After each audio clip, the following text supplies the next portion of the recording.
नमस्कार, स्वागत है आपका स्वराज एक्सप्रेस में। मैं हूं आपके साथ सुनील सिंह पौरुष। आप देख रहे हैं छत्तीसगढ़ एक्सप्रेस। कांग्रेस के राष्ट्रीय अध्यक्ष राहुल गांधी सोमवार को छत्तीसगढ़ के दौरे पर रहेंगे।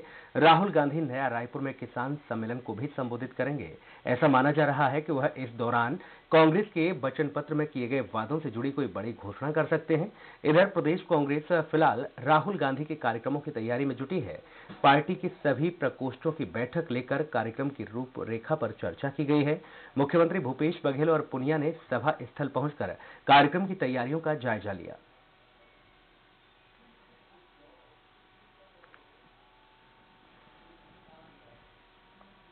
और सम्मेलन में और तैयारी का जायजा हम लोगों ने लिया है। मौसम को देखते हुए उस हिसाब से वाटर प्रूफ शेड बनाया भी गया है और काफी उत्साह है लोगों में, किसानों में, खासकर बड़ी संख्या में किसान यहाँ आएंगे। कांग्रेस के राष्ट्रीय अध्यक्ष राहुल गांधी किसान आभार सम्मेलन के जरिए किसानों का शुक्रिया अदा करेंगे कि वे किसानों ने छत्तीसगढ़ में कांग्रेस को बम्पर जीत दिलाई।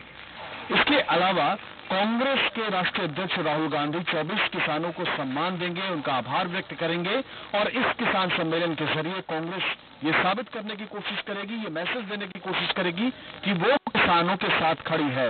6100 करोड़ की ऋण माफी कांग्रेस ने की है और उसी को लेकर के ये सम्मेलन किया जा रहा है। लेकिन माना यह जा रहा है कि यहीं से चुनावी आगाज कांग्रेस का होगा छत्तीसगढ़ में लोकसभा चुनाव को लेकर के। आप देख सकते हैं कि जबरदस्त व्यवस्था की गई है। तमाम जो ऑफिसर्स हैं वो लगातार यहाँ पे दिन रात मुस्तैद हैं, तैयारियां कर रहे हैं और कलेक्टर खुद यहाँ पे डेरा डाले हुए हैं और ये 3 वाटरप्रूफ पंडाल बनाए गए हैं। चूंकि मौसम विभाग की भविष्यवाणी है और मौसम जिस तरीके से ठंडा हुआ है उससे ये भी आशंका है कि कहीं बारिश इसमें खलल न डाले। ऐसी स्थिति में इस हालात से निपटने के लिए वाटरप्रूफ पंडाल बनाए गए हैं। जब शपथ ग्रहण समारोह चल रहा था साइंस कॉलेज में, तब भी पानी की वजह से अचानक कांग्रेस पार्टी को अपने नए मुख्यमंत्री को जो शपथ दिलाने का कार्यक्रम था उसको शिफ्ट करना पड़ा और वो कार्यक्रम हुआ था इंडोर स्टेडियम में। उसी से सबक लेते हुए कांग्रेस ने ये पूरी मुकम्मल व्यवस्था कर रखी है। इसके अलावा 4 अलग अलग गेट बनाए गए हैं जिन गेट के जरिए वीआईपी मीडिया और वीआईपी मीडिया के अलावा जो पब्लिक है उसकी एंट्रीज होंगी। इसके अलावा कुछ 3 मुख्य रूप से आपको नजर आ रहे हैं वाटरप्रूफ पंडाल और इसके अलावा अगल बगल में कई पंडाल बने हुए हैं। बड़ा मंच है, ये वो जगह है जहां से राज्योत्सव होता आया है अब तक, लेकिन अब पहली बार कांग्रेस इस मंच का इस्तेमाल करेगी किसानों का आभार प्रकट करने के लिए। क्योंकि ये बेल्ट किसान बहुल बेल्ट है, यहाँ पे किसान बड़ी संख्या में है, तो उन्हीं को बुला करके उन्हीं के बीच में कांग्रेस उनका आभार व्यक्त करेगी। हमारे साथ राजेश तिवारी जी हैं जो कि तैयारियों का जायजा ले रहे हैं। किस तरह का कार्यक्रम कल है? जिस प्रकार से छत्तीसगढ़ में किसानों ने बम्पर मेजॉरिटी देकर कांग्रेस की जो सरकार बनाई है और राहुल जी ने घोषणा की थी कि कांग्रेस की सरकार बनने के 10 दिनों के अंदर जो है उनकी कर्ज माफी किया जाएगा और भूपेश बघेल जी शपथ ग्रहण करने की 2 घंटे के अंदर जो है किसानों का कर्ज माफी करने का निर्णय लिया था।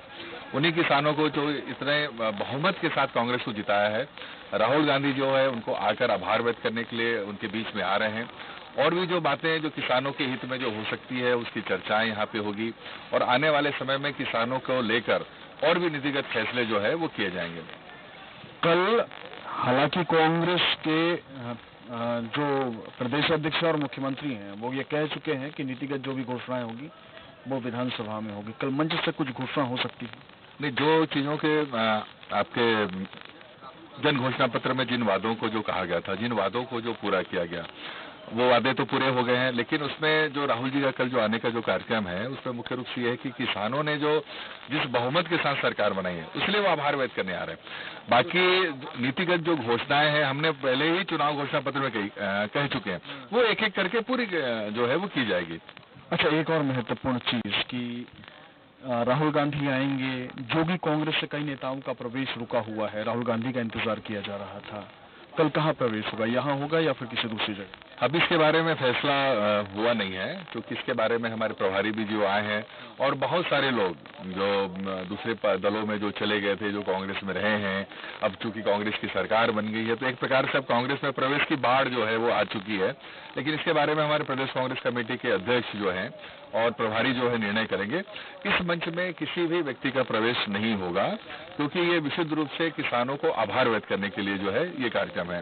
तो वो पार्टी में प्रवेश के जो फैसले हैं वो अलग से होंगे और उसके प्रवेश की जो घोषणा अलग से की जाएगी। बहुत बहुत शुक्रिया हमसे बात करने के लिए। तो ये थे मुख्यमंत्री के संसदीय सलाहकार राजेश तिवारी, कांग्रेस के कद्दावर नेता, जो बता रहे थे कि किस तरह से तैयारियां होंगी और किसानों के लिए सिर्फ मंच है और किसानों के मुद्दे पर ही राहुल गांधी आभार व्यक्त करने के लिए यहां पर पहुंच रहे हैं। जो भी कांग्रेस से कई नेताओं को कांग्रेस में प्रवेश करना है उन्होंने एप्लीकेशन लगा रखा है, लेकिन इस पर फैसला आज प्रभारी पीएल पुनिया और कांग्रेस अध्यक्ष मौजूदा मुख्यमंत्री भूपेश बघेल लेंगे।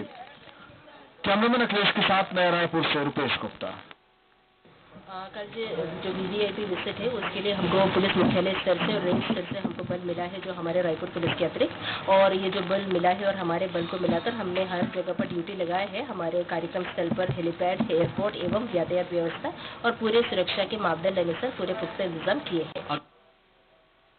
मध्य प्रदेश के पूर्व मुख्यमंत्री दिग्विजय सिंह रायपुर के दौरे पर रहे, जहां पर उन्होंने कई मुद्दों पर अपनी बेबाक राय रखी। दिग्विजय सिंह ने कहा कि छत्तीसगढ़ में बीजेपी सरकार की आड़ में व्यापार किया जा रहा था, इसलिए बीजेपी को लोगों ने बाहर कर दिया। अब कांग्रेस सरकार का जिम्मा है कि वह जनता से किए गए वादों को पूरा करे। दिग्विजय सिंह ने बाबा रामदेव को व्यापारी बताया, तो वहीं कैलाश विजयवर्गीय द्वारा प्रियंका गांधी को चॉकलेटी चेहरा कहे जाने पर दिग्विजय सिंह ने कहा कि विजयवर्गीय यह भी बता दें कि मौसमी चटर्जी क्या है।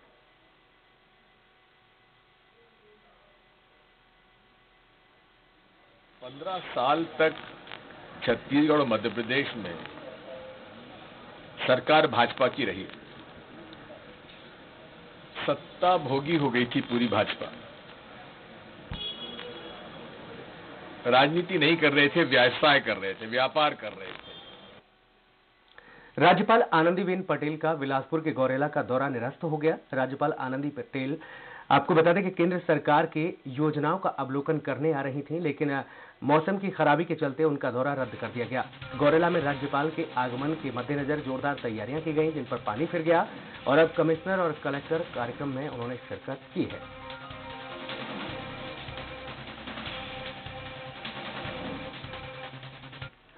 बलरामपुर में 6 साल की मासूम का शव मिलने से सनसनी फैल गई। पुलिस ने बलात्कार के बाद हत्या की आशंका जाहिर की। बच्ची का शव सोनहरा नाले के पास मिला।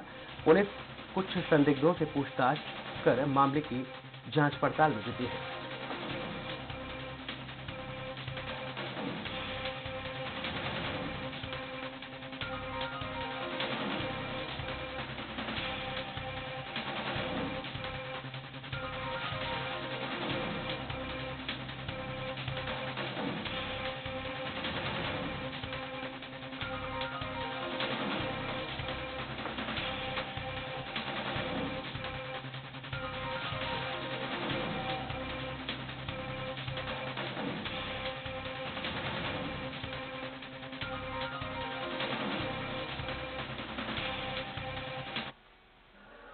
बच्चे जब घर में घर तलाश किए हैं, उनसे हल्ला होने लगा कि कुछ बोलेरो वाला आया था और बच्ची उठा के ले गया। गाँव वाले तलाश की बच्ची नाले के अंदर डेड बॉडी।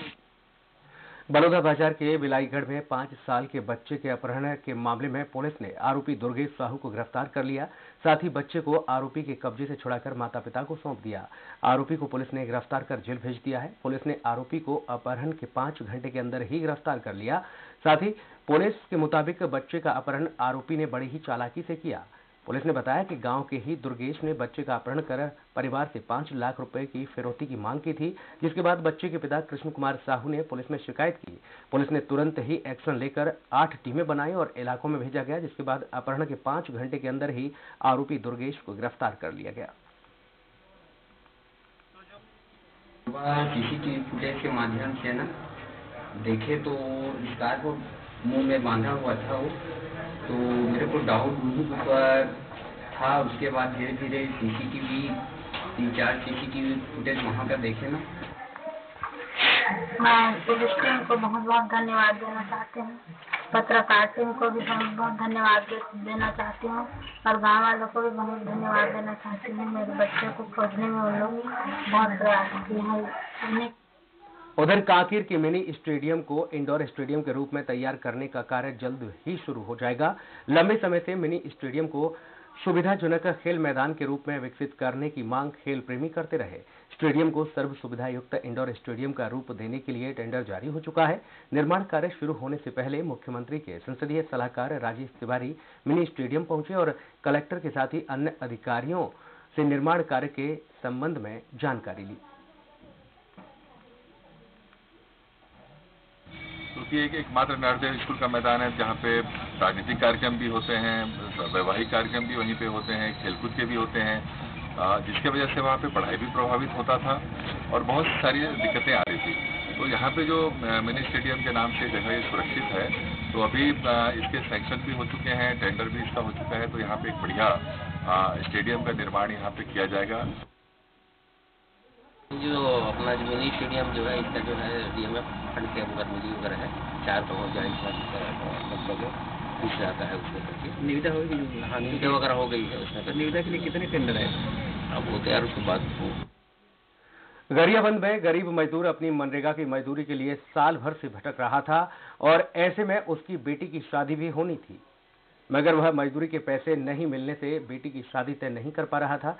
मजदूरी के पैसे लेने के लिए अधिकारियों के चक्कर काट काट कर थक गया था, जिसके बाद उसने आत्मदाह की चेतावनी दी।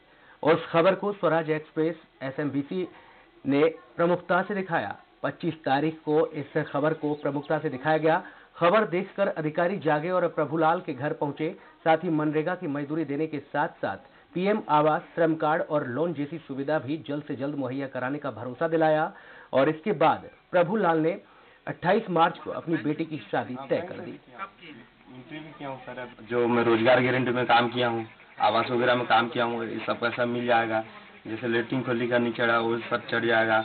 फिर और क्या बोलते हैं, ये 8-10 साल से ऐसे ही हूँ, आवास नहीं मिल रहा था, सर लोग तो समझा दिए कि आवास मिल जाएगा।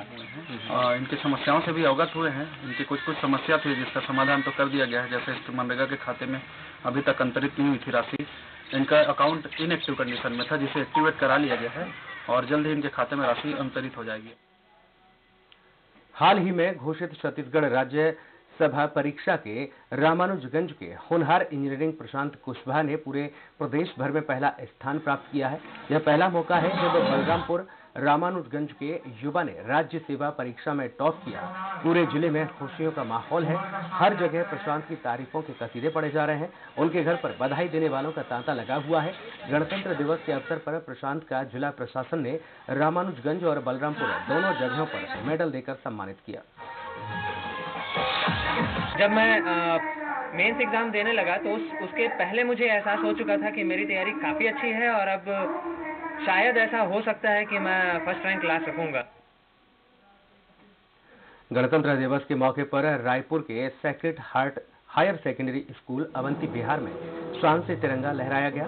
गणतंत्र दिवस समारोह में मुख्य अतिथि के रूप में स्वराज एक्सप्रेस के स्टेट न्यूज कोऑर्डिनेटर संदीप अखिल, स्कूल के शिक्षक और बच्चों के दरमियान मौजूद रहे। झंडा वंदन के साथ साथ सांस्कृतिक कार्यक्रमों की यहां प्रस्तुतियां दी गईं। स्वराज एक्सप्रेस के स्टेट न्यूज कोऑर्डिनेटर संदीप अखिल ने बच्चों को संबोधित करते हुए पहले गणतंत्र दिवस की बधाई दी और फिर शहीदों को नमन किया। इसी के साथ संदीप अखिल ने बच्चों को महापुरुषों की गाथा भी सुनाई। आज के गणतंत्र दिवस के उपलक्ष्य में हम सब यहाँ एकत्रित हुए हैं और आज हम हमारी जो 2017-18 में जो जिन स्टूडेंट्स ने अपना अच्छा एक्सीलेंस परफॉर्मेंस किया उनको एकेडमिक अवार्ड से भी उनको नवाजा गया और आज और भी जो है बच्चों के द्वारा सांस्कृतिक कार्यक्रम का भी आयोजन है जिसमें देशभक्ति से ओतप्रोत और देशभक्ति के गाने इन सब का आज आयोजन है। कांग्रेस सरकार के आते ही छत्तीसगढ़ में नक्सलियों का प्रभाव कम होता दिखाई दे रहा है। जहां नक्सली पूरी तरह से अपना कब्जा जमाए हुए थे, आज उसी इलाके में तिरंगा झंडा बड़ी दमदारी के साथ लहराता दिखाई दिया। जी हां, हम बात कर रहे हैं दंतेवाड़ा के बारसूर इलाके की। इस इलाके में इंद्रावती नदी को पार कर नक्सलियों का लिबरेटेड जोन यह माना जाता है जहां पर पुलिस और सीआरपीएफ तक नहीं पहुंच पाती। इसी इलाके में एक सप्ताह पहले नक्सलियों ने अपनी मौजूदगी दर्ज कराते हुए एक बस को आग के हवाले कर दिया था। नक्सलियों के इस गढ़ में इस बार दंतेवाड़ा एसपी अभिषेक पल्लव ने इंद्रावती नदी के तट पर बसे हिंदनार घाट पर 70वां गणतंत्र दिवस मनाया और तिरंगा फहराया।